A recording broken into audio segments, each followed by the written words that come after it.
Hello, welcome to Disha classes. आज हम आप लोगों के सामने यूपी बजट के बारे में चर्चा करेंगे। इससे बहुत सारे क्वेश्चंस आते रहते हैं हमारे कॉम्पिटिटिव एग्ज़ाम में। यूपी के बहुत बहुत इंपॉर्टेंट टॉपिक है।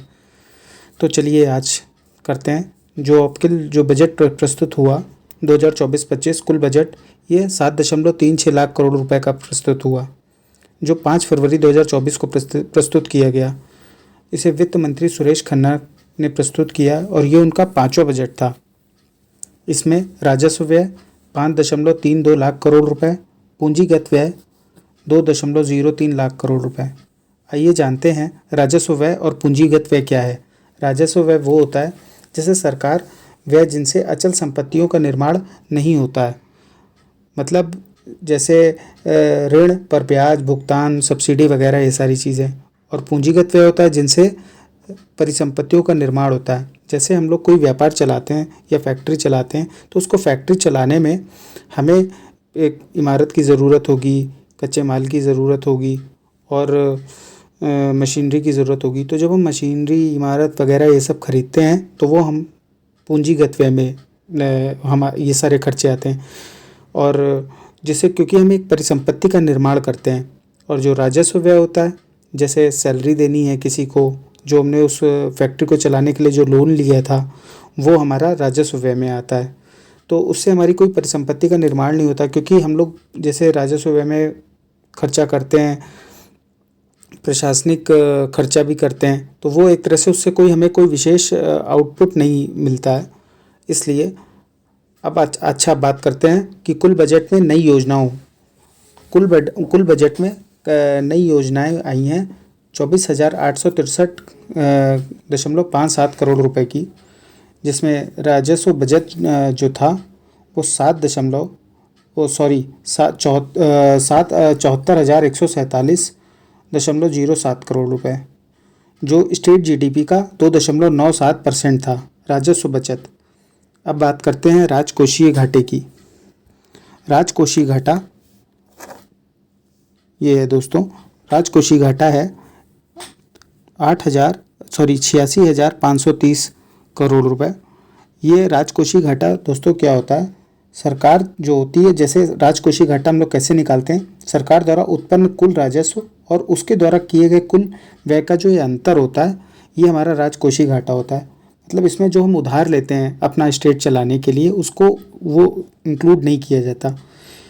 सबसे पहले अब हम आपको बताते हैं ये इंपॉर्टेंट क्वेश्चन है कि राजकोषीय घाटे की अवधारणा जो है वो नरसिम्हन समिति की सिफारिश पर 1997 से 98 के बजट में पेश किया गया था। तो ये थोड़ा सा इम्पॉर्टेंट है, ये हम लोगों को याद रखना है। किसकी सिफारिश पे पेश किया गया था? नरसिम्हन समिति की। और कब हुआ था? 1997-98। दोस्तों ये ज़रूर याद रखना है। ओके, अब हम लोग आते हैं दूसरे पेज पे। तो अब इम्पॉर्टेंट पॉइंट्स हम लोग देख लेते हैं इस बजट में क्या क्या हमारे इम्पॉर्टेंट पॉइंट है। जैसे नीतियां विशेष रूप से युवा, महिला, किसान, गरीबों हेतु ये समर्पित था ये बजट। अब इसमें क्या है, ग्लोबल इन्वेस्टर समिट से प्राप्त जो निवेश हुआ, जो निवेश हमको मिला वो 40 लाख करोड़ रुपए का लगभग। इसमें दावा किया गया कि 1.10 करोड़ लोगों को रोजगार मिला। अब इसमें इसी बजट में प्रदेश में एमएसएमई इकाइयाँ 96 लाख इकाइयाँ हैं। अच्छा, 96 लाख इकाइयाँ हैं। अब एमएसएमई के बारे में तो हम लोग तो जानते ही होंगे। एमएसएमई सूक्ष्म, लघु और मध्यम। तो सूक्ष्म उद्योग में कौन से आते हैं? वे उद्योग जिनमें 1 करोड़ से कम निवेश किया जाता है और जिनका टर्नओवर लगभग 5 करोड़ से कम रहता है, तो वो सूक्ष्म उद्योग होते हैं।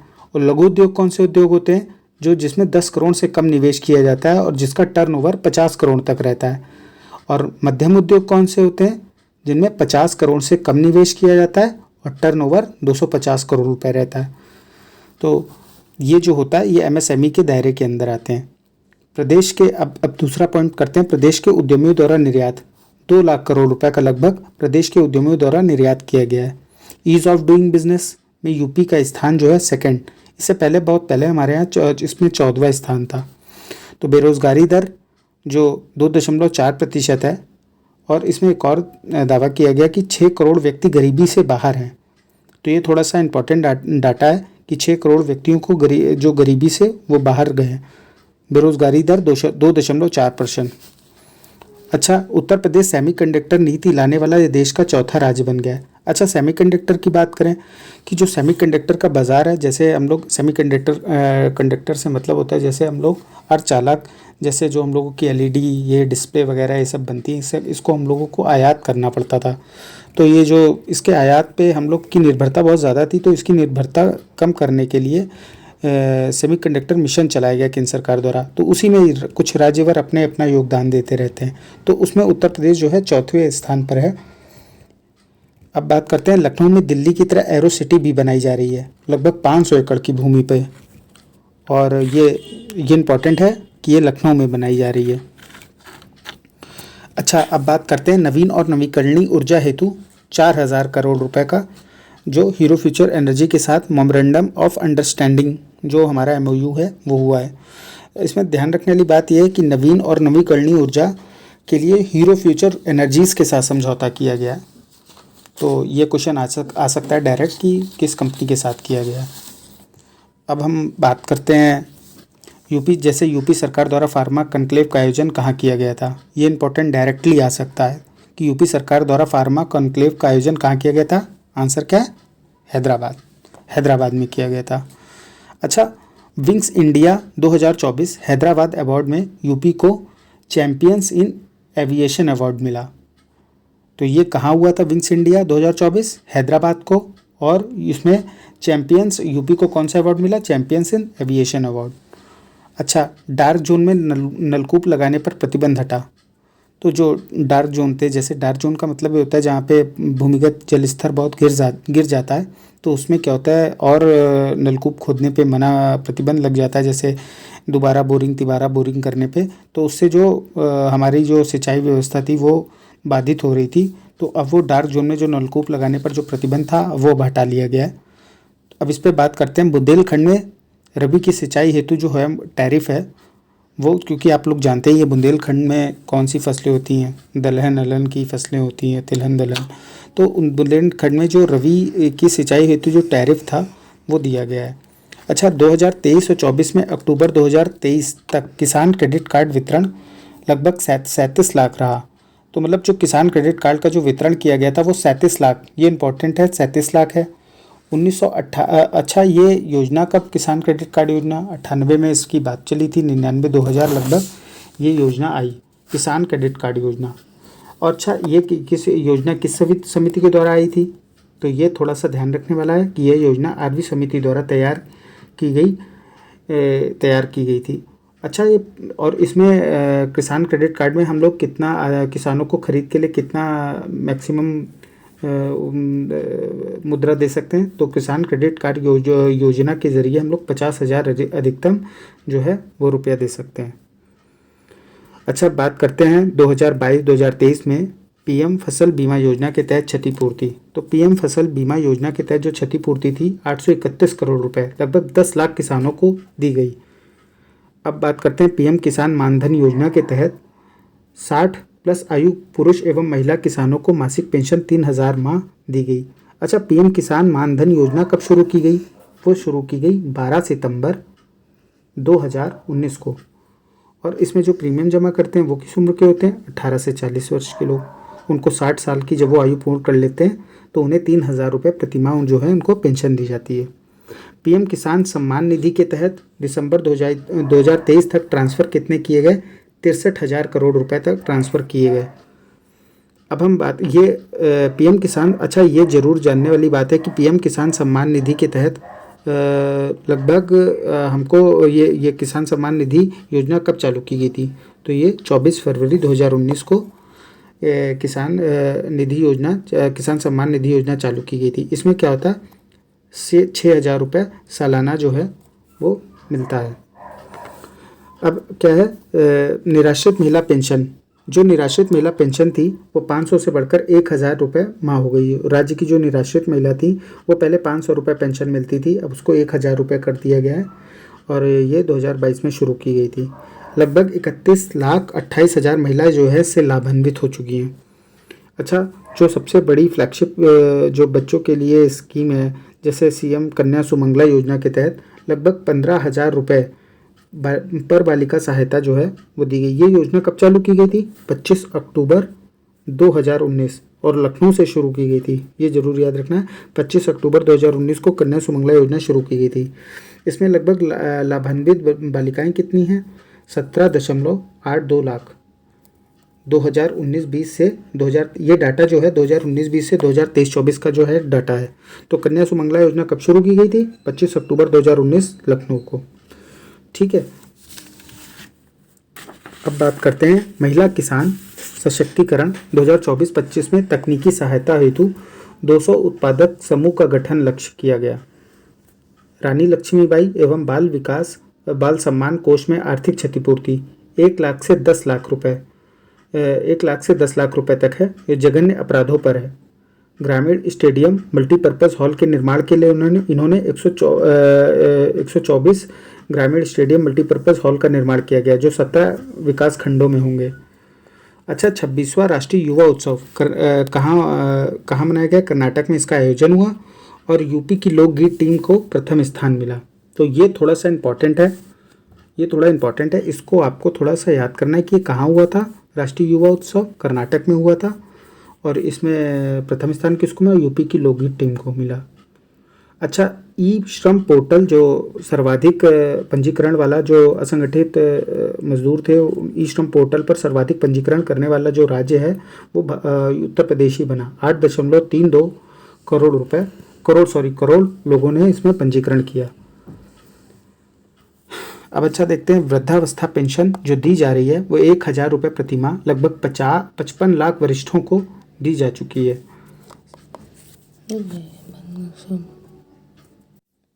तो जो वृद्धावस्था पेंशन योजना दी जा रही है वो 1,000 रुपये प्रति माह दी जा रही है। 55 लाख वरिष्ठों को इसका लाभ मिल चुका है। अच्छा, सीएम सामूहिक विवाह में दिया जाता है लगभग 51,000 रुपये पर जोड़े को। पीएम जन, इसमें अब अगली है जो फ्लैगशिप स्कीम जो राष्ट्रीय है, पीएम जनधन योजना, पीएम सुरक्षा योजना, अटल पेंशन योजना, मुद्रा योजना में उत्तर प्रदेश प्रथम है। तो अब एक बार ये देख लेते हैं कि कौन सी योजना कब आई थी। पीएम जनधन योजना 28 अगस्त 2014, पीएम सुरक्षा बीमा योजना 9 मई 2015, अटल पेंशन योजना 1 जून 2015 और मुद्रा योजना 8 अप्रैल 2015 में। इसमें टोटल कितने खाते? 9 करोड़ खाते। पीएम जीवन ज्योति योजना में यूपी जो है सेकंड है नामांकन करने पर। कितने ज़्यादा? सेकंड नंबर पर है। और ये योजना कब चालू हुई थी? 2015 में। तो पीएम जीवन ज्योति योजना 2015 में शुरू की गई थी और इसमें 1.90 करोड़ नामांकन हुए हैं, जो सेकंड नंबर पर है नामांकन के मामले में। अच्छा, अब ये देखना पड़ेगा इसमें हमें कि इस बजट के प्रमुख प्रस्ताव क्या थे। दोस्तों, इससे बहुत ज़्यादा क्वेश्चन पूछे जाते हैं। इसमें स्टैटिक्स जो एकदम पूछा जाता है। जल जीवन मिशन के लिए लगभग 22,000 करोड़ रुपए खर्च किए गए और 15 अगस्त जल जीवन मिशन कब लागू हुआ? 15 अगस्त 2019 को।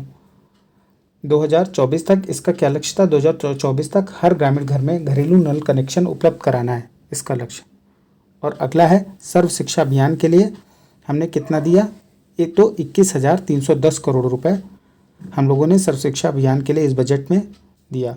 2021 अब सर्व शिक्षा अभियान कब चालू हुआ दोस्तों? सर्व शिक्षा अभियान जो है ये अभी हम ये आप कमेंट को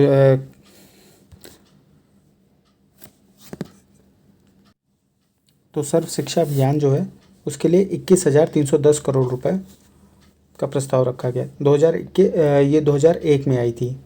इसमें क्या है? आर्टिकल 21A में संशोधन हुआ। 6 से 14 आयु वर्ग के बच्चों को प्रारंभिक शिक्षा प्रदान करना एक हमारा मौलिक अधिकार जो है उसको संशोधन किया गया। उसकी हमारे मौलिक अधिकार है, इनको हमें शिक्षा देनी है। तो ग्रामीण स्वास्थ्य मिशन में 7,350 करोड़ रुपए का व्यय का प्रस्ताव है और पीएम आवास योजना में 3,948 शहरी के लिए और ग्रामीण के लिए 2,441 करोड़ रुपए। और ये दोनों योजना कब आई थी? 25 जून 2015 में। PM Ayushman Bharat health infrastructure mission योजना के लिए 952 करोड़ रुपए। और आयुष्मान भारत मुख्यमंत्री जन आरोग्य अभियान के लिए 300 करोड़ रुपए। तो आयुष्मान भारत आरोग्य अभियान कब आया था? 23 सितंबर 2018 को। पीएम मातृ वंदना योजना के लिए 322 करोड़ रुपए। और राज्य राजमार्ग चौड़ीकरण के लिए 2,881 करोड़ रुपए। धर्मार्थ मार्ग के लिए 1,750 करोड़ रुपए। और औद्योगिक लॉजिस्टिक पार्क के लिए 800 करोड़ रुपए। नहर सरकारी नलकूप के लिए 1100 करोड़ रुपए। सीएम लघु सिंचाई योजना के लिए 1,020 करोड़ रुपए। जेवर इंटरनेशनल एयरपोर्ट के लिए 1150 करोड़ रुपए। महर्षि वाल्मीकि इंटरनेशनल एयरपोर्ट के लिए 150 करोड़ रुपए। इसमें एक बात हम लोगों को और भी ध्यान रखनी कि शुरू में के जो दो हैं, जैसे जल जीवन मिशन के लिए 22,000 करोड़ रुपए और सर्व शिक्षा अभियान के लिए 21,310 करोड़ रुपए और राष्ट्रीय ग्रामीण स्वास्थ्य मिशन के लिए 7,350 करोड़ रुपए। ये तीनों तो इम्पोर्टेंट है, ये तीनों हम लोगों को याद रखने हैं। चलिए, अब जैसे वाराणसी में मेडिकल अब अगला है, जैसे वाराणसी में मेडिकल कॉलेज खुला है, उसके लिए 400 करोड़ रुपए। असाध्य रोग मुक्त चिकित्सा के लिए 125 करोड़ रुपए। पीएम कुसुम योजना जो है उसके लिए 100 करोड़ रुपए। ये योजना कब आई थी? मार्च 2019 में। सौर पंप और अन्य नए ऊर्जा स्रोतों की स्थापना के लिए शुरू हुई थी। यूपी राज्य जैव ऊर्जा नीति 2022 के लिए 60 करोड़ रुपए। सीएम शहरी विस्तारीकरण का नए शहर के लिए 3,000 करोड़ रुपए। और दिल्ली गाजियाबाद मेरठ आरटीएस कॉरिडोर के लिए 914 करोड़ रुपए। अच्छा, कानपुर मेट्रो के लिए 395 करोड़ रुपए। आगरा मेट्रो के लिए 346 करोड़ रुपए। अयोध्या विकास के लिए 100 करोड़ रुपए और रोपवे विकास के लिए 100 करोड़ रुपए। ध्यान रहे कि अब जो वाराणसी में हमारा सबसे पहला रोपवे जो है वो वाराणसी में होगा, इसके लिए हम लोगों ने 100 करोड़ रुपए दिए गए। अमृत 2.0 योजना के लिए 4,500 करोड़ रुपए। अच्छा, अमृत योजना कब आई थी? 25 जून 2015, जो हमें याद रखनी है। स्वच्छ भारत ग्रामीण मिशन के लिए 4,867 करोड़ रुपए और स्वच्छ भारत मिशन शहरी के लिए 2,708 करोड़ रुपए।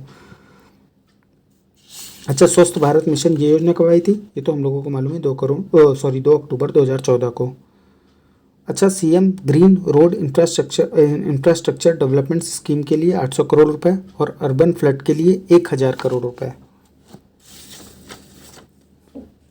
अच्छा, सीएम नगरीय अल्प विकसित मलिन बस्ती विकास के लिए 675 करोड़ रुपए और राज्य स्मार्ट सिटी के लिए 400 करोड़ रुपए और पूर्वांचल विकास निधि के लिए 575 करोड़ रुपए। बुंदेलखंड विकास निधि के लिए 425 करोड़ रुपए। राष्ट्रीय ग्रामीण रोजगार गारंटी योजना, ये इंपॉर्टेंट है, 5,060 करोड़ रुपए। ये पूछा जाता है अक्सर कि रोजगार गारंटी योजना में उत्तर प्रदेश का कितना है? 5,060 करोड़ रुपए। राष्ट्रीय ग्रामीण आजीविका मिशन के लिए 3,600, ये भी इंपॉर्टेंट है, 3,695 करोड़ रुपए। अच्छा, राष्ट्रीय ग्रामीण आजीविका मिशन कब शुरू हुआ था? ये 2011 में शुरू की गई थी, परंतु इसे बाद में 19 मार्च 2016 को दीनदयाल अंत्योदय योजना में ग्रामीण आजीविका मिशन में सम्मिलित कर लिया गया और केंद्र प्रायोजित योजना है जिसे केंद्र और राज्य दोनों भागीदार हैं। थोड़ा सा ये ध्यान रखना है। पीएम ग्राम सड़क योजना के लिए 3,668 करोड़ रुपए। सीएम कृषक दुर्घटना कल्याण योजना के लिए 1,000 करोड़ रुपए। कन्या सुमंगला योजना के लिए 700 करोड़ रुपए। और सुमंगला योजना कब आई थी? 25 अक्टूबर 2019 को, लखनऊ से पहले भी बता चुके हैं। दिव्यांग पेंशन योजना 1,170 करोड़ रुपए और कुष्ठावस्था पेंशन योजना 42 करोड़ रुपए।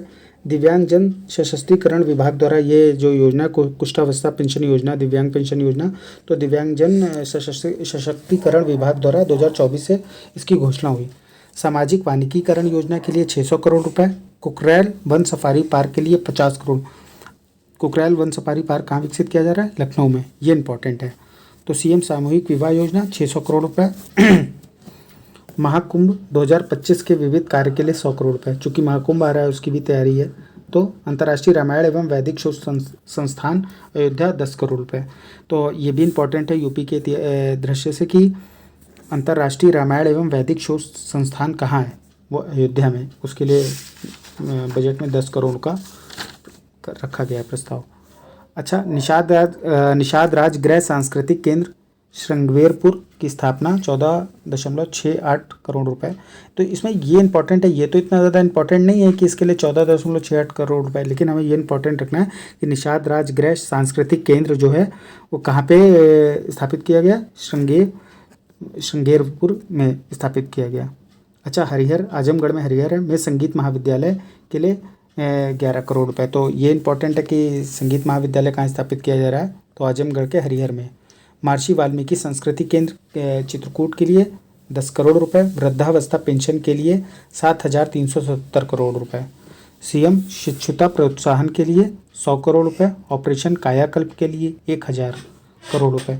स्कूलों के, जैसे ऑपरेशन कायाकल्प है, स्कूलों के इंफ्रास्ट्रक्चर से उसका संबंध है। जैसे जो जीर्ण शीर्ण हो गए थे, दीवारें टूट गई थी और पार्क नहीं थे, सीटें नहीं थी, कंप्यूटर नहीं थे, फर्नीचर नहीं थी, पंखे नहीं थे, तो उनके लिए उन्होंने 1,000 करोड़ रुपए जो है निकाले हैं स्कूलों के कायाकल्प को बढ़िया करने के लिए। डिजिटल लाइब्रेरी के लिए 300 करोड़ रुपए। अब डिजिटल लाइब्रेरी जो सभी तरह की पुस्तकें जो है डिजिटल हम लोगों की एक डिजिटल बना के ई बुक के माध्यम से वो सारी रहेंगी। पीएम मत्स्य संपदा योजना के लिए 310 करोड़ रुपए। अच्छा, मत्स्य संपदा योजना के लिए जो मीठे पानी में मत्स्य पालन है उनके लिए, जो मछुआरों के लिए ये योजना कब चालू की गई थी, 10 सितंबर 2020 में। गोरखपुर और भदोही में पशु चिकित्सा महाविद्यालय के लिए 100 करोड़ रुपए। तो पशु चिकित्सा विद्यालय जो गोरखपुर में भदोही में स्थापित किया जा रहा है। नंद बाबा दुग्ध मिशन योजना जो है उसके लिए 74 करोड़ रुपए और 74 करोड़ 21 लाख रुपए के लिए उसमें प्रावधान किया गया है। जैसे 6 जून 2003 को 5 जिलों में डेयरी एफपीओ खोलने की जो योजना थी नंद बाबा दुग्ध मिशन के लिए, इसमें जो है योजना में जो किया गया था। यूपी दुग्ध उत्पादन प्रोत्साहन नीति के लिए 25 करोड़ रुपए और महात्मा बुद्ध कृषि एवं प्रौद्योगिकी विश्वविद्यालय कुशीनगर के लिए 100 करोड़ रुपए। इसमें महात्मा बुद्ध कृषि एवं प्रौद्योगिकी विश्वविद्यालय कुशीनगर जो है वो 7वां विश्वविद्यालय है। तो भारत में कुल कितने कृषि, इस हिसाब से उत्तर प्रदेश में कुल कितने कृषि विश्वविद्यालय हो गए, 7 कृषि विश्वविद्यालय। ये बहुत इंपॉर्टेंट है।